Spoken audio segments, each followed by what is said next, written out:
लेते हैं फिर शुरू करते हैं, है ना। चलो, ओम शांति। ओके, आज क्लास सुनी? मम्मा वाली क्लास का होमवर्क था ना आज, सुनी थी? होमवर्क नहीं करते हैं? नहीं, वो डाटा नहीं है ना, वाईफाई एरिया में गया है। नहीं, चलो वो सुन लेना। आपने सुनी है भैया?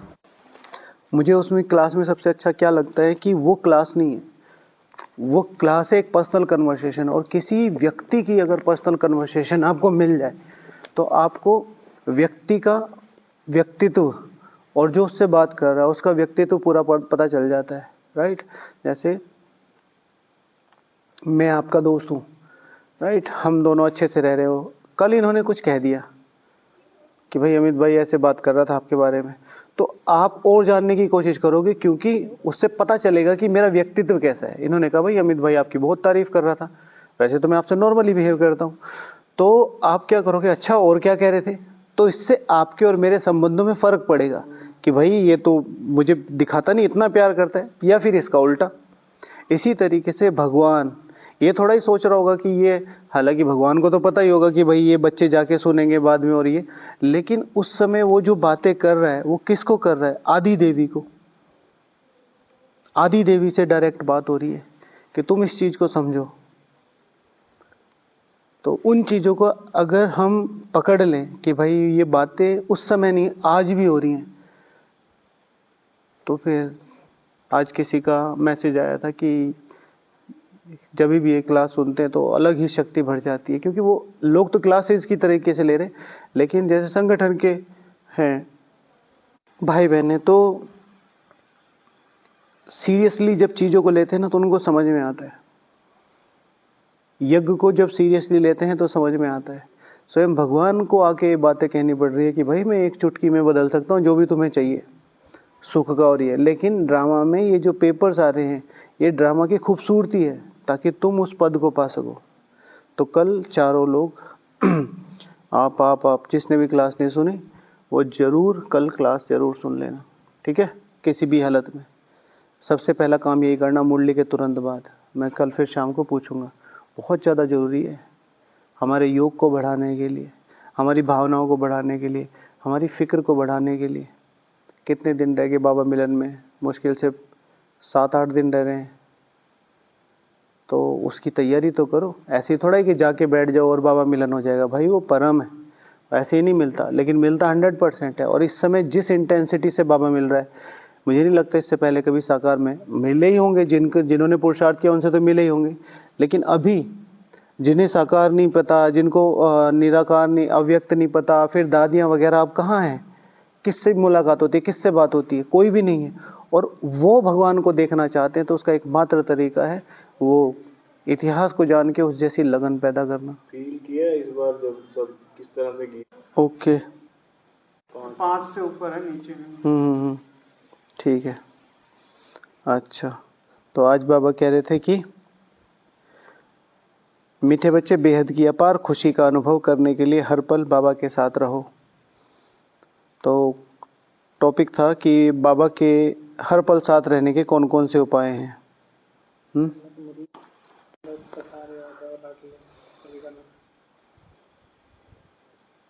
बाबा बुला रहे हैं। आपका कौन सा फेवरेट गाना है बाबा के गीगे? एक जो बार बार आपको खींचता हो। कर लो अनुभव फेवरेट गाना है। और मुझे भी याद नहीं है, पर वो बराबर अंदर में आता है। फेवरेट है पर याद नहीं है। आपका? जाने क्या देखा, याद में जीते हैं बाबा। तेरी याद में अमृत पीते हैं। हाँ, जाने क्या देखा, जाने क्या देखा।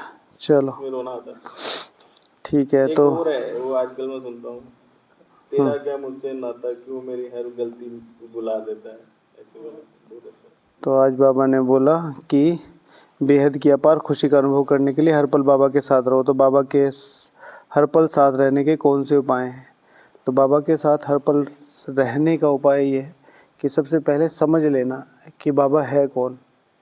उसको समझने के लिए पूरी ताकत लगा देना, उसको समझने के लिए पूरा दिन लगा देना, उसको समझने के लिए पूरी शक्ति लगा देना, जबरदस्ती। जबरदस्ती। एक बार एक लकड़हारे से पूछा गया, फेमस है ये कहावत तो, कि अगर आपको 1 घंटा दिया जाए इस आरी से पेड़ काटने के लिए, तो आप कैसे काटेंगे 1 घंटे में ये कट जाए, जो कि नामुमकिन सा है। तो उत्तर क्या दिया उसने, पता है? किसको पता है? सुनिए ये कहावत।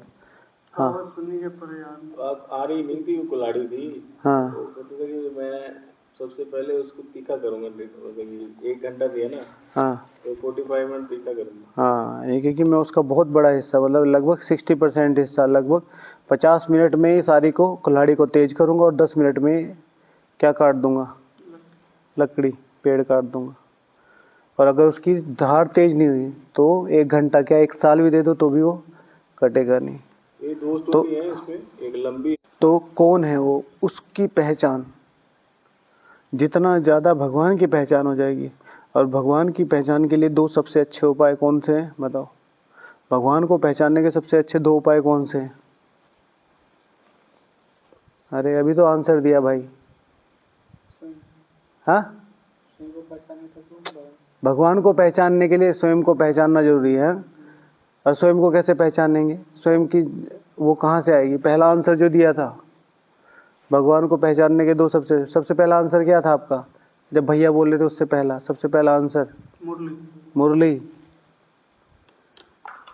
ठीक है। और दूसरा आंसर इन्होंने तो वैसे तो थोड़ा मतलब एग्जैक्ट दिया है, लेकिन शायद समझ में अभी जो मैं बोल रहा हूँ ना उससे कंपेयर करना कि वहाँ तक पहुँचे थे कि नहीं।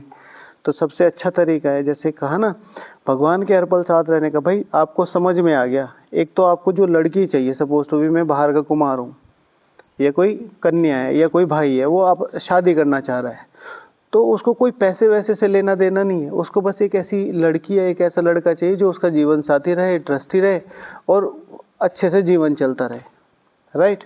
अब वो एक दिन बाजार में घूम रहा था, मार्केट में घूम रहा था, स्कूल में कॉलेज में था, और उसने देखा कि एक लड़की जैसी उसको चाहिए सेम वैसी है, सिंपल है और सुंदर भी है और वो भी है और वो भी है। लेकिन फाइनली उसे ये पता चल गया कि ये तो बहुत अमीर भी है, बहुत पैसे वाली भी है, बहुत संस्कारी भी है। तो अब वो उसे पाने के लिए अपनी इंटेंसिटी को, अपने प्रयासों को क्या कर देगा, डबल कर देगा। क्यों? क्योंकि उसकी पहचान होगी। अब बाबा से ज्ञान मिला, समझ में आ गया कि भाई मुझे यही तो चाहिए था, अपनी पहचान क्या हो, ये क्या हो रहा है आसपास, इतना सब क्यों हो रहा है, हम क्यों परेशान नहीं होते, क्योंकि हमें पता है ड्रामा का हिस्सा है, ये पता हो गया। लेकिन दूसरी सबसे बड़ी पहचान कि भाई ये जो मेरी सजनी है, ये जो मेरा साजन है, ये कौन है?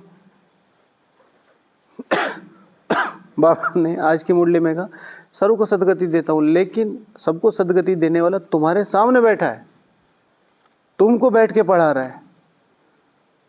तो जैसे ही पहचान शुरू हो जाएगी, वैसे ही क्या शुरू हो जाएगा, वैसे ही क्या शुरू हो जाएगा, हर पल साथ रहने का मन करेगा, हर पल साथ रहने का मन करेगा, जितना मन करेगा कि भाई इनके साथ रहना चाहिए। दादियों ने क्यों नहीं छोड़ा?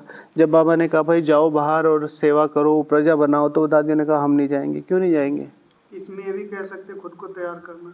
दूसरे पे उसी पे ही आ रहा हूँ, जो भैया ने आंसर दिया ना, कि एक है मुरली भगवान के पास जाने का, दूसरा है मुरली। तो मुरली नहीं, पहला है मुरली, दूसरा है स्वयं आत्मा का अभ्यास। भगवान को, भगवान के हर पल साथ रहने का एकमात्र नहीं, एक सबसे अच्छा और सटीक इलाज है अपने को आत्मा समझना। मैं कौन सी आत्मा हूँ, मैं कौन सी आत्मा हूँ, मैं कौन सी आत्मा हूँ, मैं इनसे बात कर रही हूँ, मैं सेवा कर रही हूँ, मैं कहीं जा रही हूँ, मैं कौन सी आत्मा हूँ, मैं कौन सी आत्मा हूँ। परम को पाने के लिए परम अवस्था चाहिए। भाई आप बिल्कुल मतलब कोई व्यक्ति है बिल्कुल फटीचर है, आपने इसके एग्जाम्पल देखे होंगे, बहुत गरीब है, बहुत गरीब है, लेकिन अचानक से उसका नाम आ जाता है राष्ट्रपति अवार्ड में, अपने किसी भी ऐसे योगदान के लिए। जैसे एक भाई है, उसका नाम है जंगल मैन, उसने बहुत सारा जंगल तैयार खड़ा कर दिया बहुत कम समय में, उसको कुछ प्राइज वगैरह दिया। अब उसके पास नहीं है कपड़े और उसे कल को राष्ट्रपति भवन में जाना है, क्या करेगा? क्या करेगा? कपड़े पहनेगा। अरे कपड़े तो पहन ही रखे हैं यार, कपड़े पहनेगा, कपड़े तो पहन ही रखे हैं, राष्ट्रपति भवन में जाने के लिए क्या करेगा? सच धज के जाएगा, सच धज के नहीं जाएगा, अपनी लिमिट्स पुश करेगा। आज तक उसके पास इतने पैसे नहीं थे या वो इतनी जरूरत नहीं समझ रहा था कि वो अच्छे कपड़े सिलवाए, लेकिन अब जब उसे ये पता चल गया कि मैं जा कहाँ रहा हूं, पूरे राष्ट्र की जो सर्वोच्च सत्ता है, सर्वोच्च पद है, स्वयं उनके द्वारा मुझे क्या सम्मानित किया जा रहा है, तब वो क्या करेगा, अपनी लिमिट्स पुश करेगा, अपनी लिमिट पुश करेगा, नए कपड़े सिलवाएगा, अच्छे से मेंटेन होके जाएगा। जबकि दिख जाता है प्रोग्राम में कि भाई ये इतनी अच्छी माली हालत इनकी इतनी अच्छी नहीं है, तो कैसे पता चला, जब स्वयं को पहचाना, पहले उनको पहचाना फिर स्वयं को पहचाना। परम से मिलने के लिए परम अवस्था चाहिए, उस परम अवस्था के लिए पुरुषार्थ करो, स्वयं को जानना। स्वयं को जानना अर्थात अपने को आत्मा समझना और आत्मा समझ के सामने वाले के साथ एक्ट में आना। और it will take some time, it will take some time. आज हमें किसी ने फ़ोन किया और उन्होंने कई कई भाइयों की कई कई बहनों की क्लास सुनी होगी, तो उसमें वो तीव्र पुरुषार्थ के और इन सब चीज़ों के लिए बता रहे होंगे। अपना अनुभव कोई भी सुनाता है तो कैसे सुनाता है, अपना अनुभव कोई भी सुनाता है वो कैसे सुनाता है, बड़े हृदय से, बड़ा थोड़ा सा उसको थोड़ा सा वो करता है। जबकि लाइफ इतनी इजी है कि वो चलती रहती है, जैसे हमारी लाइफ है, हम 30-30 40-40 साल में आ गए हैं, 25-30 साल आप लोगों को में से भी होगी। यहाँ तक आते आते आपको क्या लगा, प्रॉब्लम आई प्रॉब्लम गई, खुशी आई खुशी गई, दुख आया दुख गया, बाबा आया बाबा मिला, बाबा मिलन गया, ये मिलन नहीं, चलता रहा सब कुछ। लेकिन जब हम सुनाते हैं तो सुनाते वक्त सामने वाले को वो अच्छा लगे तो उसमें इमोशंस डाल देते हैं, चाहे वो मेरे ज्ञान की जीवनचर्या हो, बाहर की हो या मेरे स्ट्रगल की हो, सुना अनुभव ऐसे ही सुनाया जाता है। लेकिन उसको देख के मैं अपना पार्ट चेंज कर दूं, अरे इन्होंने तो इतना किया है, हमने तो कुछ भी नहीं किया, ये तो ये कर रहे हैं, ये तो वो कर रहे हैं, ऐसा कुछ भी नहीं है, ऐसा कुछ भी नहीं है। तुम्हारा एग्जाम तुम्हारे बोर्ड के अकॉर्डिंग आएगा। तुम्हारा बोर्ड कौन सा है, आपका बोर्ड कौन सा है, बिहार बोर्ड, आपका बोर्ड हरियाणा बोर्ड, आपका पंजाब बोर्ड, आपका दिल परम धाम बोर्ड, ठीक है ना, मेरा मधुबन बोर्ड में। सबके पेपर अलग अलग है, सबके संस्कार अलग अलग है, सबकी स्थितियां अलग अलग है। आप ये नहीं कह सकते वो गृहस्थ व्यवहार में रह के 3 घंटे कर रहा है तो वो माला में नहीं आ सकता, 4 घंटे कर रहा है वो माला में नहीं, और मैं यहाँ 8 घंटे कर रहा हूँ तो मैं माला में आ जाऊंगा। पुरुषार्थ किसका है, उस इंटेंसिटी को पकड़ने का। तो भगवान के साथ अगर हर पल साथ रहना है तो पहले भगवान को पहचानो, फिर भगवान को प्राप्त करने के 2 सबसे सहज साधन, ठीक है, भगवान को पहचानने के 2 सबसे अच्छे तरीके, मुरली और क्या दूसरा, स्वयं को पहचानना, आत्मा समझना। सबसे ज्यादा अभ्यास मुरली में करो, मैं आत्मा हूं, मैं आत्मा हूं। कल देखो 15 मिनट करके देखो, अमृत वेला के बाद क्लास में बोला था इस बात के लिए, क्या है उस पर ध्यान देंगे। तो सेम चीज ही तो मैं भी बता रहा हूँ। नहीं, आत्मा आत्मा आपने बोला, आत्मा आत्मा समझना, मैंने पहले यही बोला, मुरली में अभ्यास करोगे ना। मैं ये कह रहा हूँ कि अपने को आत्मा समझना है। मैं आत्मा पे एम्फेसाइज कर रहा हूँ, मैं कौन सी आत्मा हूँ, मैं कहाँ से आई हूँ, मेरा रोल क्या है, मेरा पार्ट क्या है, मैं क्या कर सकती हूँ। आज सुबह की मुरली में भी मैंने यही बताया, आज की मुरली में, ठीक है ना हाँ, आज की मुरली में मैंने ये कहा कि संपूर्ण विश्व को पलटने की ताकत रखना, संपूर्ण विश्व को पलटने की ताकत रखना, सर्वसमर्थता। जैसे भी आपने अभी योग वगैरह का बताया, तो बाबा ने सब कुछ माफ कर दिया, कल तक का सब, आगे जो होगा उसका भी छोड़ दो, उसकी जिम्मेवारी मैंने। सिर्फ आज के पुरुषार्थ पे जो भी आपने बताया, बाबा आज आपसे पूछ रहे हैं कि मुझे ये बताओ कि कौन सा पद आपको दिया जाए, आप बताओ कौन सा पद दिया जाए भाई जी आपको आज के पुरुषार्थ के आधार पर।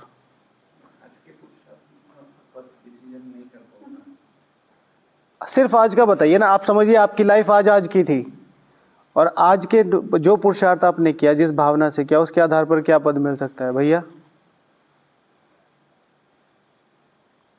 सतयुग में भी एंट्री मिल सकती है, हाँ या ना, ईमानदारी से बताओ, इसमें कोई वो नहीं है, डिस्कशन हो रहा है। कहाँ मिलेगी, पहले में या दूसरे में?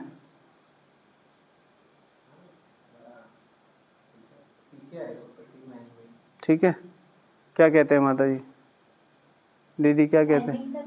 हाँ, एंडिंग तक।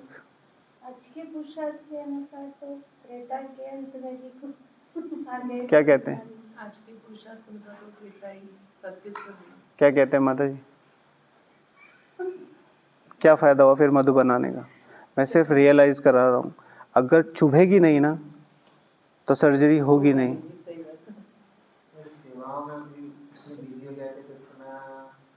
बहुत बहुत सिंपल सा रीज़न है, ठीक है। मैं छोटा सा बता देता हूँ आपको। आप पर्सनली नहीं लेना इस बात को, मैं इसलिए बता रहा हूँ कि ज़रूरी है, ठीक है। तीनों टाइम खाना खाया, खाना ज़रूरी है। नहीं, 2 टाइम खाया। 2 टाइम इसलिए खाया क्योंकि शाम को खाना नहीं खाते। तीनों टाइम का खाना क्यों खाया? क्योंकि ज़रूरत थी। शरीर को ज़रूरत नहीं थी, शरीर को भूख थी, ठीक है। और भूख नहीं थी, वो क्रेविंग ही थी। क्योंकि एक व्यक्ति बिना खाए कम से कम 1 से 1.5 हफ्ते तक, और शिव भगवान हुआ साकार वाणी है 60 दिन तक। शिव भगवान हुआ 60 दिन तक तो नहीं कहा था, कुछ बोला था लेकिन बाबा ने बहुत अच्छा टाइम पीरियड बताया था, शायद 10, 15, 20 दिन ऐसे कुछ, या मुझे जो एग्जैक्ट याद है। अच्छा, हमें 60 दिन वो परसों तरसों डिस्कस किया इसलिए आ रहा है।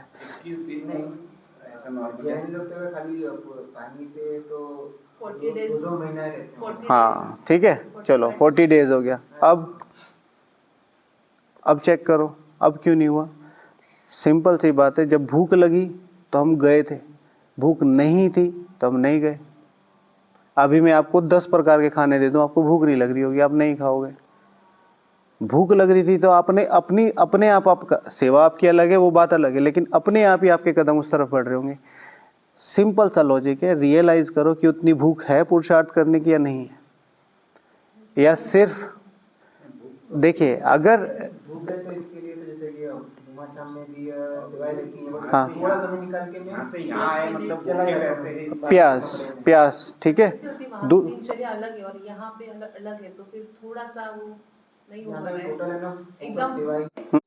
ठीक है, आपकी 16 घंटे नहीं, डाइनिंग में सुबह बुला लेते हैं और वो चलता रहता ना। एक चीज़ सिंपल सी एक चीज़ ध्यान रखिएगा जो मैं कहना चाहता हूँ। अल्टीमेटली बात सिर्फ इतनी है कि इस चीज़ को समझना है कि योग ही मेरा साथ देगा, योग ही मेरा साथ देगा, बाकी सारी चीज़ें बाय प्रोडक्ट में काम करेंगी। अब मुझे कैसे करना है वो मेरी जिम्मेवारी है। जैसे माता जी ने कहा मैंने 2 टाइम खाया क्योंकि तीसरे टाइम खाती नहीं। इसी तरीके से आप कुछ ऐसा करो, मैं खाने को छोड़ने को नहीं बोल रहा, सेवाओं को छोड़ नहीं सकते हैं, कुछ ना कुछ ऐसा करो जो सीटिंग योग बढ़े।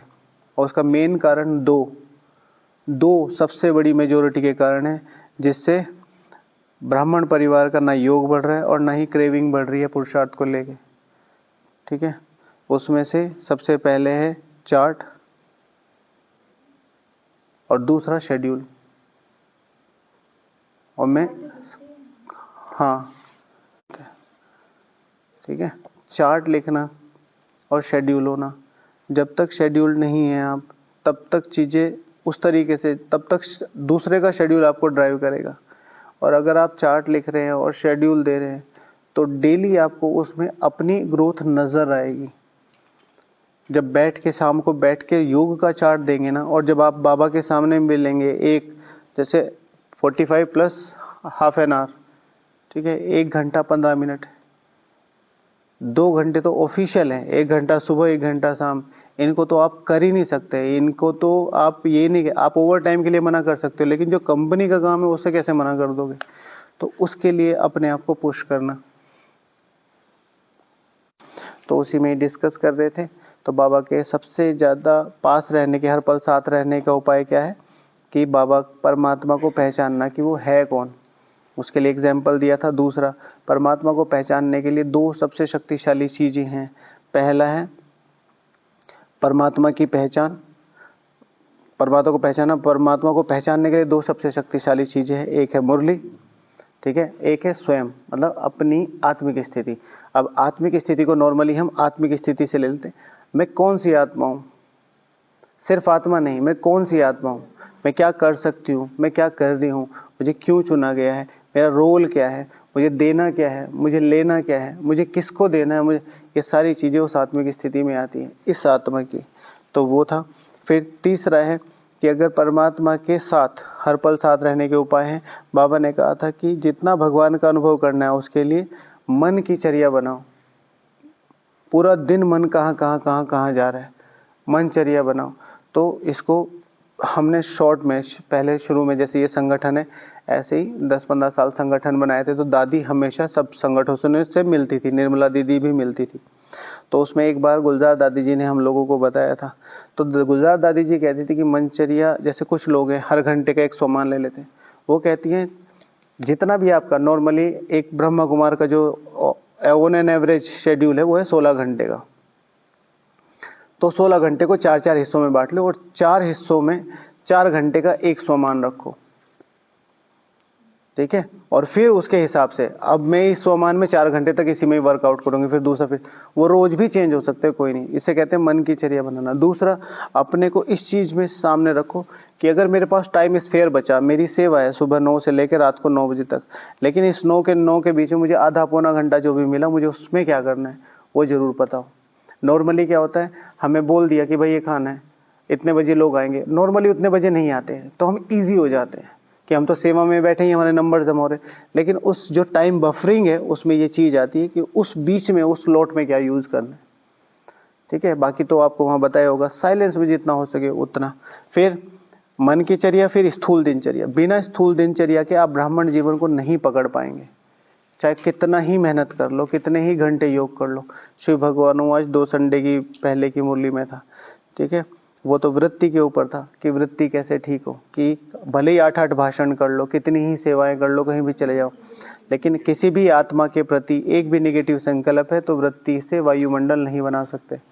तो स्थूल दिनचर्या बनाओ। ब्राह्मण जीवन की रीढ़ की हड्डी है स्थूल दिनचर्या, और एक तपस्वी की तपस्या की रीढ़ की हड्डी क्या है? ब्राह्मण जीवन शक्तिशाली तरीके से आगे बढ़ता रहे, उसका एकमात्र तरीका है दिनचर्या, पूरे दिन की दिनचर्या। दिनचर्या का मतलब ये नहीं है कि परफेक्ट एक दिन हो। जो समय मुझे मिलता है उसमें मुझे क्या करना है। कभी मेरे लौकिक हैं, कभी मेरे अलौकिक हैं, कभी मेरी सेवा है, कभी कुछ भी सेवा नहीं है, कभी मैं मधुबन हूँ, कभी मैं ट्रेन में हूँ, लेकिन मेरी दिनचर्या पहले दिन सेट हो कि अगर ये टाइम हुआ तो मैं उसमें क्या करूंगी। तो दिनचर्या सेट करना। और फिर तपस्वी की तपस्या की रीढ़ की हड्डी क्या है? एक है ब्राह्मण जीवन की, एक ही तपस्या की रीढ़ की हड्डी है चार्ट। नॉर्मली हम बोलते हैं कि ब्राह्मण जीवन में सबसे ज्यादा इंपॉर्टेंट होता है अमृत वेला, सबसे इंपॉर्टेंट होती है मुरली, उसके बाद कुछ चीजें बोलते हैं। ब्राह्मण जीवन की सबसे शक्तिशाली चीज और हाई प्रायोरिटी पे चार्ट। संडे की 18 तारीख के अव्यक्त मिलन की मुरली से 7 दिन पहले तक की मुरलियां, और आज 18 और आज कितनी हुई है 22-24 आज तक की मुरली, हर एक मुरली उठा के देख लो। सच्चे रहो, सच्चे रहो, सच्चे रहो, चाट दो, सच्चे रहो, चाट दो, रात को खाली करके सो जाओ, अभी ये समय है, चाट दो। चाट का इतना महत्व, लेकिन हमारे यहाँ बहुत ज़्यादा अंडररेट किया गया है चाट को। और चाट किसी के कहने से नहीं, चाट अपना होना चाहिए, अपने पर्सनल 1-2 पॉइंट होने चाहिए। फिर उसमें जो मुख्य धारणा है वो जरूर होनी चाहिए, जैसे बाबा ने 6 पॉइंट्स बताए, अमृत वेला, मुरली, नुमाशाम, भोजन, साइलेंस, इस तरीके से जो भी है। तो स्थूल दिनचर्या। फिर बाबा के हर पल साथ रहने का तरीका क्या है? उसमें है दुआएं। दादी जानकी जी कहती थी कि मेरा 5% पुरुषार्थ, 95% दुआएं हैं, इसलिए भगवान मेरे साथ रहता है। हम सब ज्ञान, योग, धारणाएं, सेवाएं सब कर रहे हैं, लेकिन जब हम परिवार से कनेक्शन में आते हैं एज अ सीनियर, तब मेरा एटीट्यूड कहता हो। एज अ जूनियर अगर मैं किसी सीनियर के सामने जा रहा हूँ तब मेरा एटीट्यूड कैसे रहता है? सबका अपना अपना अलग होता है ना।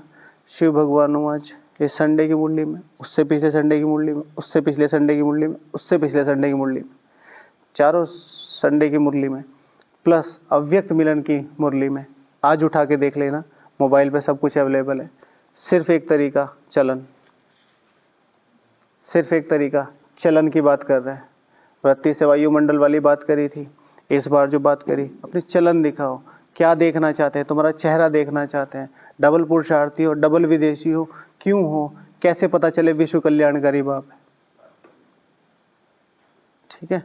तो सबसे ज्यादा जो उस चीज में हमें पकड़ना है तो वो क्या है?